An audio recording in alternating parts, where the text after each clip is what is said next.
Hi, friend. Hello, my friend. How are you? Good. How are you? Whistly. I think we should leave this in. That's I funny. do too. My whistly lungs are hilarious. We sound so formal. How are you? What's going on? Tell me things. I'm really good. I'm keen to get my decorations up and things like that. It is, we're starting into the Christmas season. We are, yes. Early days. Yep, that's right. All the good stuff. So I have these haunted, well, I'll explain. I live in a very old house, as you know, because we're in the basement right now, but we're not in the haunted half. We have a half of our basement that is haunted. And when I moved into this house, my mother bought me 4 child size Christmas carolers that are porcelain that have like creepy faces, sort of, we call the creepy carolers. So they're now on the porch. Yeah, for they're Christmas. cute at Christmas time. The rest of the year, they're creepy. They are creepy as hell, yeah. And my kids, like when they were younger, we would totally mess around with each other and like hide them and things. So they're the creepy carolers, they're called, but they're on the porch. They're so on the porch. my mother will be happy. Yeah. Bridget is a holiday fan. I'm a holiday fan. She's doing the cutest thing with our children. Tell them what you're doing. I was flooded with regret in the moment. It got really hairy. So I love the holidays. I love Christmas. I've not a musical bone in my body. I can't sing, nothing. But last year we were hanging out at the house one day and a young woman came with just a guitar herself and she sang us a carol. And we were all like almost moved to tears with just so how cute. magical it was. And we're like, let's carol. So we started Christmas Carol Club this week where a bunch of kids from school and the neighborhood came over and it was And Bridget's teaching them all how to sing sort Christmas of carols. as not a trained singer, so we learned to. It was very intense. Luckily our friend who's a teacher was here who used her teacher skills to get everyone's attention, because these are all like 7 and 8 year olds, mostly between 6 and 8 and then a few little ones. So anyway, it was insane, and hopefully next week is better. All I hope is that we learn like a couple and we can just go and have fun the week of Christmas. Yeah, So. the kids love it. Like it's great for them. I was afraid. I'm like, they're gonna be like, this is too loud. It's too crazy. That's why I didn't come. Yeah, that was wise. I would never come if it wasn't for me. I might not come. You might not come. Yeah. Oh man. Yeah. So that's what I've been in the zone doing that, and I find I get a little busier anyway with people trying to clean up some sleep stuff before the holidays, or they have a trip coming or whatever. But how about you? Yeah. No, I'm good. I'm just working and You have not put up stuff yet? No, we trend towards December 1st as a kind of rule, but my kids are like really eager this year, so they might win that battle. We'll see. Stay tuned to find I'm staying out of it. I don't care. I'm like, whatever. Yeah. So just tell me when and where and I'll be there. Yeah, that sounds good. That's very fair. I like that. Yeah. I like that a lot. So, and I remember when I had my first baby, I was like super postpartum, like I would say the baby blues more. And as soon as November came, I put up our stuff and it just felt nice because he was a 2-month-old baby who wouldn't sleep, and it just was twinkly and nice, and it brought me some joy. I think it's lovely, honestly. People get weird about early, like my husband is one of those people, get weird about early decorating, but I think whatever brings you joy. It's kind of like my obsession with Taylor Swift, right? Like if it makes me happy, who the hell cares? And some of you might not know, Nicole, when they had the Spotify Wrapped last year, was don't tell them. They tell you like what the top listeners are, and I was like impressed with myself because I think I was within the top few percent. Yeah, I think you were like top 2 or 3. It's like pretty. %. What I was like, oh yeah, no, not Nicole. Nicole's the top 0.03% or something listeners for T Swizzy, and her girls too are obsessed. Which I mean, love that. It's not just me; it's definitely them too. But it's a lifestyle. It's a lifestyle. It's a very lovely thing to be a part of. So, there are worse things to be obsessed with. It's true. Let's put it that way. Yeah, she's pretty great, pretty uplifting. So, yes. Yeah. So this topic today comes at us hard and fast from some irritation I think we've had recently. We have a bone to pick. Yeah, we're gonna get a little fiery on here. I think maybe.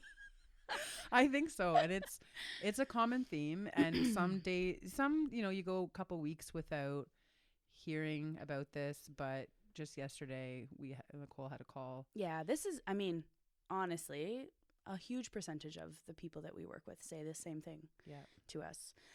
This is about this podcast is about nighttime parenting, and it's about load management in the nighttime. How do parents share nighttime parenting load? A few disclaimers before we dive into this. So first things first, we're talking about 2-parent households in this conversation. Yes. Single parents are true heroes of the world. And we will have an episode dedicated to them. But what we're talking about today is how, if there are 2 parents in the household, how those 2 parents share the nighttime parenting load. The other thing that's important to note is, we might spew off some statistics and whatever. Everything that we talk about, most of this research is in cis hetero relationships, so a man and a woman. And so lots of what we speak about and a lot of the biases and the social expectations and gender roles are related to a cis hetero relationship. So just to flag that, this may not feel as applicable to same-sex couples. And so, that's what we're chatting about today. Yeah, I'm glad you mentioned that. And so this is really about sort of division of labor in the night, what roles we play in the night. And can I kick off with one of our statistics that we have here, which is research highlights that shared nighttime responsibilities with partners actively involved in caregiving can improve maternal sleep and reduce depression and anxiety risk. And that's huge. So when dads or partners take on a significant part of nighttime parenting, mothers report better overall mood and lower stress outcomes. Yeah. It's massive. That's the place we're starting from in this conversation today. And what's the thing that we keep hearing from all these people? Why are we so pissed off today? Because I have to work in the morning. Yeah. So I can't do any nighttime parenting. Yeah. The dads. Yeah. Which might be true, but aren't we all working in the morning? We are. This is a hard conversation. And it's tricky. Yeah. I mean, let's start from there. Let's start from that, because we do have empathy for all parents and their experiences in the parenting journey. And I think for dads in particular, there are some barriers to being equal and involved parent. Yes. And I think it's important to touch on those, because I don't, I'm mad about this. I think that perspective is bullshit, if I'm going to be honest with you. But I do have empathy for how we got to this place where these people say these things, because the reality is this, like, number one, dads are not, like, the gender roles, right? Dads are not expected to be as engaged in early parenting as moms are, traditionally. And we are all just products of our environment and of our, the social constructs that surround us. And so we can only do what we were taught to do, what was modeled for us. And up until this point, I mean, the dads of this generation are the most involved dads that have ever existed in parenting. But up until this point, it hasn't been modeled for dads to be as involved. Yeah, that's a good point. Like, they're not choosing to not, and not choosing to sit aside for some of these things, but we only know what we know and how we were raised and what was around us and what our society has told us. Yeah. And it's the same note of, when you go out as a mom with all the kids in tow and you're just like expected to do it. And when a dad's out doing maybe the bare minimum or maybe running an errand, it's like, wow, you're a great dad. You got groceries and a kid with you, like, round of applause. Yeah. And not to downplay that, like, I think some dads would say that's shocking too. Like, I'm doing, the bare minimum. Yeah. Why are you applauding me? But it is this idea of, like, this is just the society that we're in. It is exciting to see a shift, though. I think it was like millennial parents are the most involved parents. Yeah. It's pretty cool. It is really cool. We do have to celebrate, like, the strides, and those strides are being made because dads are choosing to be more involved, right? Like, we do have to applaud that. I think another piece of this that's important is breastfeeding, right? You want to talk to me about that a bit? Yeah. And so this is a common thing we'll hear is like, well, especially for a family choosing to exclusively breastfeed, how can they possibly be involved in the night when, mom's on tap, there's milk there? How could they do that? So we're going to definitely talk about that as well. And then the final piece that this happens a lot is often dads struggle to know what their value is and how they can be helpful, right? And so there's this sense of like, and often this comes from in the home, right? Often mom has this sense of like, I know what to do and I know how to do it, and mom often takes the lead in this dynamic. And again, we're speaking from Canada, where women have a year-long or a year-and-a-half-long maternity leave, and men do have some paternity leave in Canada. I think right now it's 4 months or 6. I don't even know. It's changing all the time. It might be 16 weeks, something like that. But anyway, it's disproportionate. Women have more paternity leave than men, and so women are often the default parent, and so they often gain the skills more quickly, and they it's easier for them to calm the baby or whatever. And so then dad's just like, well, I don't know what my role is, I don't know what to do. And maybe mom steps in and takes the baby away when it starts to cry because she knows how to calm baby, right? Like there are dynamics that exist that make it hard for dads to know where their value lies in that dynamic. I'm glad you said that, because I think that right there is a big piece. Is we can do it faster, we can settle them faster, I can get the crying to chill out, I can bring them in skin to skin, put them on the breast or the bottle, whatever it might be. And so I'm just going to do it, and it's easier. So it's like radically uncomfortable for me, it was anyway, to let him I think we touched on this actually. Let him struggle through it. Yeah. You got to let dad suffer a little bit. Yeah. We had to. No, you know, we have to figure out how to feed them and change them and calm them and get through the gas or the colic, God forbid, whatever it's going on. They need to as well. But we have to give them the grace to do that. Yeah. Yeah. And we don't sometimes. No. I mean, I'm guilty of that as much as anyone, right? Like new parents like control. Moms like control. There's so little you can control in that early parenting stage that, sometimes it feels easier just to do it yourself. It does. So our first order of business is really like allow yourself to get uncomfortable with having your partner be the person in charge. And even I can remember, I could picture everything in this space I was in as a first-time mom. And my mom, who's a mom of 4, said, let him have the evening shift. And so for us, I think I mentioned this on another episode, is like he'd come home from work, we would eat. And he took, I think, 1 day off with our first because we had no time at that point. He came home from work, we would eat, and then I would literally go to bed at 7 p.m. And he would be on baby duty till midnight, whatever that meant. And I remember laying there, and for many days I would just stare at the wall and cry because I'm like, what is happening? My life is so different. And I didn't cope well, I think, with my first at the beginning. And also I'd hear him struggling with walking the baby back and down the hall of our apartment or whatever he was doing.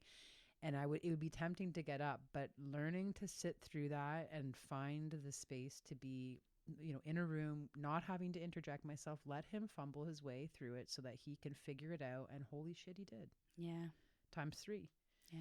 And it was, that to me was an absolute godsend to have him be on that evening shift. So especially at the end of the day, when you've been feeding all day, holding a baby, and then baby and a toddler, and then 2 toddlers and a baby, or whatever you got going on, to be able to have a bit of autonomy, like out of their, you know, you're not needed and sucked on and held and all these things. You can be laying in your bed, whether you're sleeping or not at first. It's worth learning that skill. In my house, that's kind of what we found worked for us. What about at your place? Yeah, we did it slightly differently. So with all 3 of my kiddos, I exclusively breastfed unless I was not in the home. So we would pump and do bottles and formula and stuff when I, went out. But at night, I did breastfeed all night. And so at first it felt weird trying to establish how that would look. And I was doing a lot of the nighttime parenting. Very quickly, my husband and I realized that wasn't going to work out for us. I think I've said this before too, but I had postpartum depression and anxiety with my first child. So I needed to sleep, and my husband was ready to take up that role. So what we did is he did all of the parenting at night that wasn't breastfeeding. So he would change the baby, diapers, that kind of stuff. I would feed, and then he would do any settling. So in those early days when you're pacing the halls or bouncing or whatever, that was always his role. And my only job at night was breastfeeding. So that way we shared in the, in the sleeplessness, I guess. Yeah, I like that though, because this is probably the biggest pushback you get, besides they have to work in the morning, is I'm breastfeeding. How could they possibly be helpful? But you're right. It's more than just the feed. It's the after. It's their fussy. It's the blowout. It's all the other stuff. Yeah. And let me ask you, because I know you did a combo of bottle and breastfeeding. How does it play out when there is bottles involved in the night? So in our home, it was similar in that, like, if I was home, it was a feed on demand. I was a breastfeeder. But because that time at night between 7 and midnight, let's say in those first couple months for each of the babies, I would have pumped milk. That's great. And before I got the hang of pumping, we had formula. And even I remember at that time, I gave birth in Kitchener, Ontario. And I remember we were having a terrible time with breastfeeding. We had a severe, severe tongue tie. And they would never give me permission to use formula. Right. No, we can't tell you that. We want you to breastfeed. So like trying to find my footing and my confidence to say like, okay, that is okay for me, and to each their own, but like Yeah, that worked well for you. It you. worked well to have that as an option. And then with the other two, I learned to pump, in a way that I had enough milk for that evening kind of shift, we'd call it, where he'd have that daddy baby time for the evening. And that's what we ended up doing. So I never was someone who had a major freezer stash. Like I'd have a bit, but just enough for him to be able to take the edge off. But I also wasn't deeply afraid of formula. Yeah, that's great. I think that's a good approach. Yeah. And I don't think everyone feels that way. And that's okay. If you're someone who's adamant that like it's all from the breast, like that's okay. But also make sure you have the support in place to get that, make sure that's working well. We love a lactation consultant, something like that, just to make sure you're not literally sucking yourself dry. Right? Easy to do. Definitely. So you and I are both pretty lucky in the area of involved partners, and both of our partners strive for some equality in parenting, especially when they're available. And both of them took on nighttime roles. How do we handle it when one of our clients maybe is a person who says, I can't take nighttime parenting role because I have to work in the morning? What do we do? That's a tough, and that's a common, we hear that thing. Yes. All the time.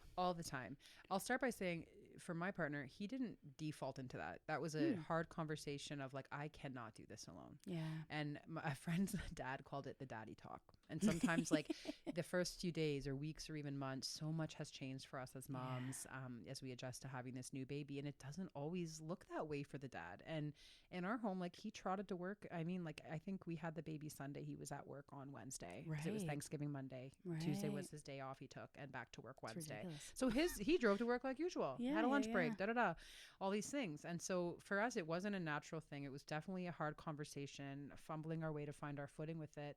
And so and I'm picturing this home I was in years ago, and it was just me and the mom, and she was saying the same thing. I remember her baby was a very young baby. She was completely stressed about sleep. We were looking at the nursery, and I was talking about this idea of sort of divide and conquer, having a shift in the night. And it was that same thing. Well, he has to work in the morning. Right. So do you. Yes. And you don't get a lunch break. Yes. And or even to sit down maybe because your baby's colicky and you have to bounce them around all the time and get to appointments and things. And so it's this perspective on work and what does work mean? What does work mean? And so the language we use around it matters too. Like, do you work outside of the home? And to me, like even if they're working from home or outside the home or whatever job they're doing, the parent that's at home as a caregiver is absolutely working. Absolutely. You're both working. And so just a shift on that, and that sometimes, there's feelings about that, right? And that's just opening the conversation. We're lucky by the time people come to us, they're looking for advice. They're going to hear us. But we have a big, as we said at the beginning, you're up against generations of things looking this way, society making it look this way. So for us to offer a different perspective of you are both absolutely working in different ways. So it's not fair that one person gets broken sleep for the foreseeable future because one person works outside of the home. Yeah, that's so well said. You hit the nail on the head there. And I think it's really important to note, like, the parent who gets to switch roles, the parent who gets to work and speak to other adults and use a different part of their brain, like that is actually a privilege. It's a privilege to be able to take a break from the parenting. There's a reason why repetitive menial tasks can be used as torture, because our brains and our bodies are wired to move and to change and to switch. We're not supposed to be skilled at doing the exact same fucking thing 24 hours a day, 365 days a year. We're not.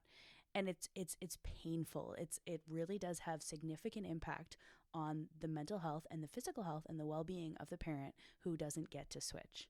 And so if you're the parent and you're listening to this and you get to switch, you get to go to work or you get to have calls in the home and you get to do things that are different than the parenting role, you get a break. Even if that break is really fucking hard, even if your job is really challenging, you still get to change. You're not stuck. And that stuckness can be really debilitating.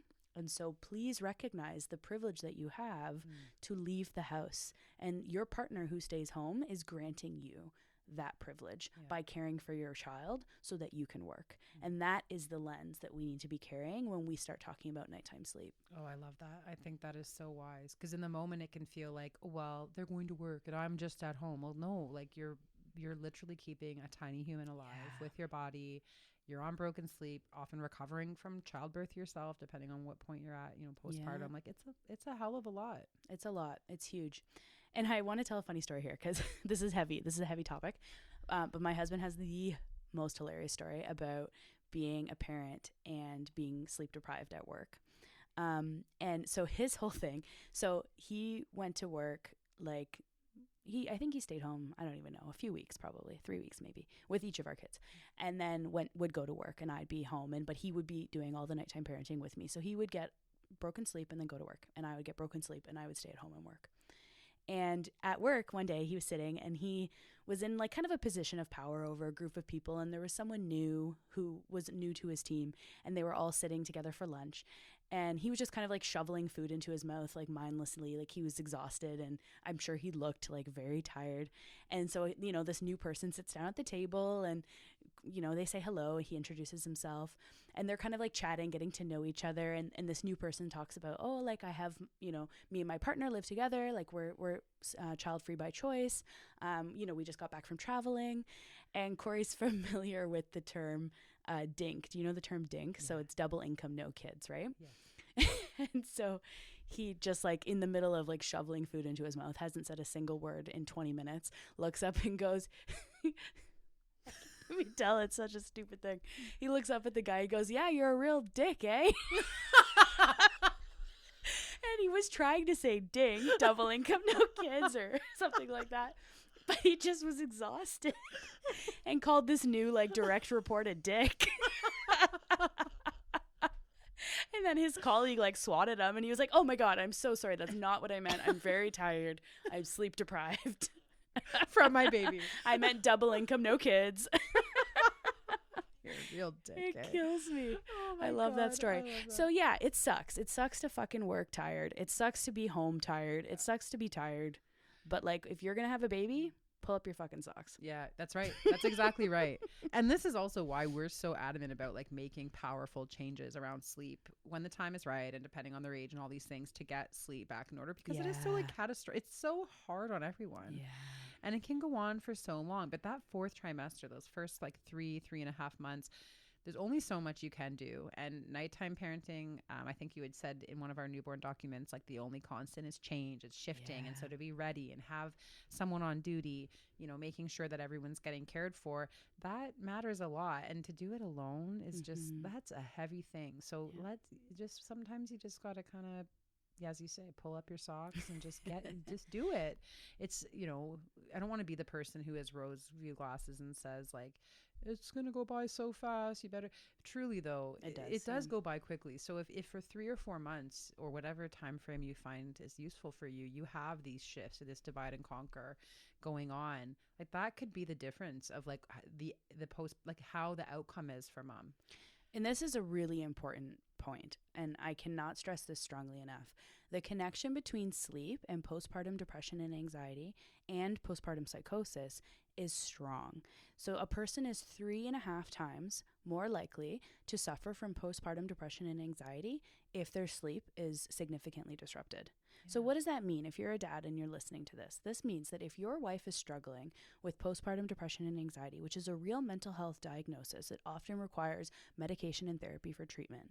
The best thing you can fucking do for her is let her sleep. Yes. And that's why I'm fired up about this, because I sit here and I watch these women suffering in pain, telling me that they wish they didn't have a child or that they're so depressed they think about suicide. Yeah. And I think the gift that your partner can give you in this moment, like this is really meaningful stuff. Yeah. This is life-changing, life-saving stuff. Yes. And that's where this fire comes from in me, because I just think like if you're a parent and you can offer this to your partner to help with their mental health, you have an obligation to do that. Absolutely. As a partner, as a parent, as a human being. So well said. Like some of these things we hear, right? It'd be easier if I maybe wasn't even around. Yeah, that's heartbreaking. That's like catastrophic stuff. And for the person to just say, well, I need a full 8 hours because I have to sleep in the morning. Yeah. Like, eat shit. I'm 3.5 times more likely. Yeah. Like, let that sink in. Yeah. Honestly. It's insane. It's insane. So what a preventative thing to be able to have a team set up, to be able to like have this hard conversation. And hey, let's be honest, like not everyone is receptive at first, right? For sure. And we have to give them the grace because remember, they're raised a certain way. Yeah. This is what the world is like. So for them to say, okay, or if you're listening, maybe someone's listening who I hope, maybe a dad's listening right now to say like, hey, you know what? I'm going to challenge that, or I'm going to make a shift here and I'm going to do this instead. And this doesn't have to be the way, we did it. Maybe you're the one who gets up the second part of the night, or maybe you do every other waking, whatever feels right for you. Some kind of plan so that by the time both of your heads hit the pillow in the evening, you've got a game plan for the night and it's not all on one person. And what a powerful move that dad can make. Like, think about, like, you want to care for your family. You want to protect your wife and your children. This is the most important thing that you can do. Yes. Far more important than, anything else. Honestly. Yeah. Mental health is so fucking important. Yeah. And in these early weeks when it's all about sleep, eat, diapers, like toileting for all of us in those first few weeks, right? Yeah. Like this is a huge thing that you can do. If you just sort of sacrifice a bit of your own sleep for a short time to save your wife. Yeah. And I'm going to get really dark here for a second, so bear with me. But I don't think it's talked about enough, and I think this is an opportunity to share. So this is about postpartum psychosis. Postpartum psychosis is something that a lot of people don't even know about. It's not even something that's like really commonly discussed. And essentially what it is it's psychosis induced in the postpartum period. It's most common in mothers. It often results in hallucinations, delusions, gaps of time where women aren't aware of what's happening. This is really fucking serious. Yes. And in those delusions, in that psychosis, that they're often told that like their children would be better off if they were dead, or that they would be better off if they're dead. They've got these voices in their heads like telling them what to do and how to do it. And I mean, this is quite a simplistic explanation, but this is how serious it can become. You want to know what the first sign of postpartum psychosis, or one of the earliest predictors of postpartum psychosis? Tell me. Insomnia. Oh my God. Like, what the fuck? Like, it is, and it's not going to necessarily prevent. I mean, postpartum psychosis is certainly like a brain chemistry thing as well, but sleeplessness is a huge predictor for mental health. It's really directly related to postpartum psychosis. Yeah. So we're talking again about like some serious mental health stuff. Yeah, and the research is clear. Like, there's no doubt about it with this. Clear. And we expect disrupted sleep on some level, right? But to have a team and your support person in place, and then equipping your support person by letting them fumble their way through, letting them figure out how to offer the bottle, or maybe let's say you are exclusively breastfeeding and they just take baby after to help settle them or change them or whatever, making sure they're equipped to do that and you're letting them, giving them the space to do it. And also just straight up telling them. And I remember when I became a mom, I'm like, why does he not just know these things? Yeah, of course. How do you not know this? I had to figure it out, but they sometimes need to be told or asked. Sure. Told a few times maybe. And it can be, that's frustrating. And I remember I used to get hung up on that. And a colleague back at my old job said, they're not mind readers. Yeah. You have to tell them. And it's frustrating, but just tell them. Just do it. For sure. So that's definitely worth doing. And I'm glad because there's no point in sugarcoating this and making it all la-di-da. Like, this is serious stuff. Yeah. Terrible things can happen. Yeah, and do. So let's talk real quick about what happens if the dad has a type of job where they can't be exhausted. That does occasionally happen. Occasionally the type of job that a person works is so demanding that someone else's life is on the line if they're wiped. How do we have you ever encountered that with a client? How do you handle it? I definitely have had people where there's extremely dangerous jobs and they need their sleep, and they'll say that right to me, like, I absolutely need my sleep. And so again, though, everyone's sleep is important. So the example I was chatting with Nicole about earlier was an underwater welder, or let's say someone's a doctor, they're getting called in for emergency surgery, or they're a firefighter, or whatever it might be. It's still, like with anyone, I think, important to have a shift of undisturbed sleep if you can. So I'm not saying the other parent has to let mom sleep through the night so that parent does everything, but having shifts, having like dedicated, designated pockets of sleep, and then preserving that. So meaning, for example, maybe let's say you're room sharing and you have your baby in your room. Maybe the parent who's off duty with baby is sleeping in a different room with earplugs in, fan on, mask over the face, whatever you got to do. For us, it was uncomfortable. We didn't have a spare bedroom at all. Right. And so it was like, you're on the couch. You heard it. Yeah. That's right. And you're going to hear everything. We were in a tiny apartment, and that's just the best we could have done. But you manage. It's uncomfortable and it's going to be crummy. And so let's assume you have no other support network and it's you and your partner. And so you have to divide and conquer. You have to make space for their sleep. You could still make some space for your sleep as well. For sure. It might look slightly different. It might not be every night, right? Like if you're a firefighter, you work 4 on and 4 off or whatever. Well, those 4 off, guess what? You're going to be doing that nighttime parenting, right? That kind of thing. Yeah, it's true. Or, if you have the privilege to hire help in the night, or if you have like community supports or grandparents, like that's when we start to loop these people in as really central parts of like the family functioning. Don't be too proud to ask for support if you do have access to it. I'm glad you said that. And I feel, especially if you have people around you, maybe it's a grandma, maybe not, maybe it's an auntie or a neighbor, someone who you trust, don't be afraid to ask, because often that's a win-win. Not only are you getting some support, but who doesn't love to be helpful? Yeah. And especially in those critical weeks at the beginning when you're really trying to get your footing, to get to go and hold a baby like that, to me is just such a privilege to be asked to do something like that. Completely agree. I was asked earlier this year to watch my brothers getting married, and they have a nephew who's a little guy, and like, we don't trust anyone. We don't really know anyone. He's kind of medically complex. Would you mind watching him for the night? And I was like, I'm like honored that you thought of me. Like, it was a very tough night, don't get me wrong, but also very beautiful to get to do that. And so I think it's, okay to reach out, especially when you think the firefighters, let's say on a 24-hour shift, like you're not going to get help in that time. They're not there. Or if you're, we live in a Toyota town. So people work shifts where they're either gone like 5 p.m. in the evening till like 4 in the morning. So that's different, right? And so that's when it's time to call in the people who you trust. And for me, it was often like my sisters who were the aunties of the babies, and the grandmas would take these shifts where they would come for a couple hours. And that was key for me to get through. But not everyone has that. And that's why we, can sometimes, if you have the option to hire a doula, doula services are more commonly now being covered under benefits, especially through Sun Life, which is fantastic. Should be a lot more of that. And so, having some kind of help, if it's every other night or even once a week, you have that again. And this is that 4th trimester. This isn't forever for the year. This is those first few months when it's really tricky. And after that, as soon as they're over 14, 15 weeks, things start to smooth. Yeah, they smooth out. And if they don't, that's when you start look at making sleep training changes. We won't say it's easy. It doesn't always happen naturally. It can be bumpy and awkward, maybe even cause some arguments. But to get to this point where you have the support, it is absolutely essential for your mental health, for your physical health. Absolutely. I'm reminded of another strategy. So when, again, in the early days with my first, and when I was suffering with postpartum depression and anxiety, my mom and my sister, what they would do is they would come over for an hour after work, and they would just care for the baby so I could sleep for an hour. And like, I can't even tell you how helpful that was to me and my functioning in those early days. So that the support and the sleep does not always come at night. Sometimes it's daytime. And it's not as great. Like, I mean, nighttime is more important from a biological perspective, but daytime's amazing too. If that's what you can get, if that's the type of help you can have, then that's what you've got to take, right? And so, but I had to be humble and willing to accept help. And at first I felt really weird about it. I felt weird about having them come over, and I felt like maybe I wasn't good enough or not doing a good enough job.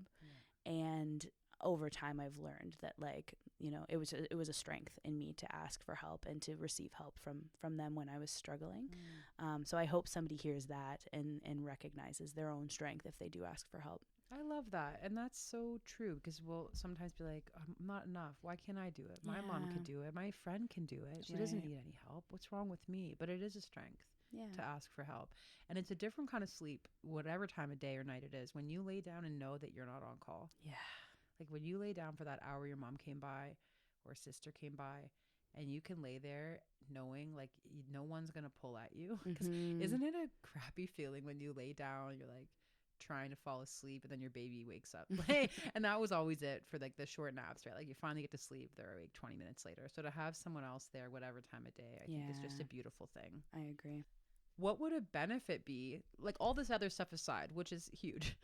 It's a big deal. It's a foundation for the whole family. But let's even set that aside for a minute. What would a benefit be to dad to have these nighttime roles? Yeah, because that's the thing, is there is a lot of value that dads can get out of offering this support. And it's not only value in the way of like protecting your partner's mental health and making sure like, you know, mom's health is inherently the health of the family. That's all really important.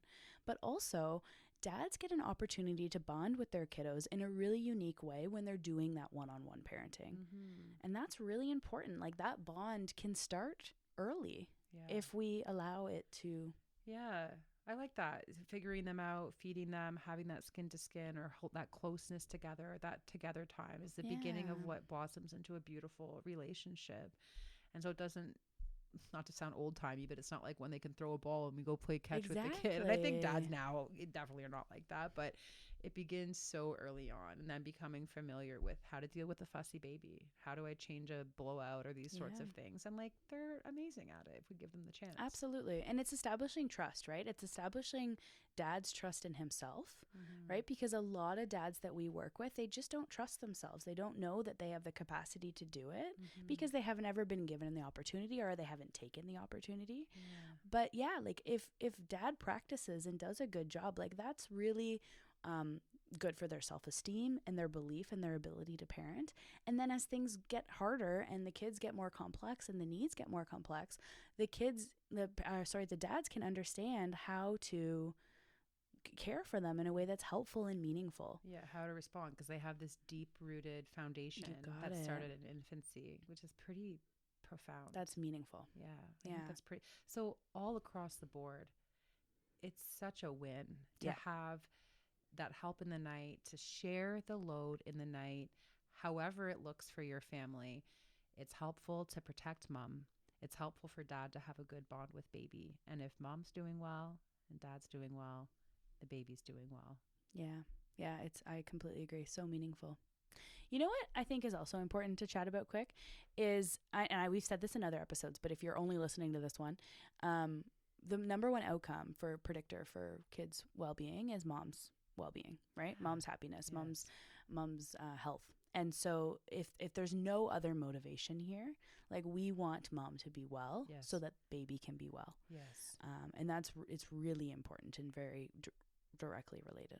Yeah.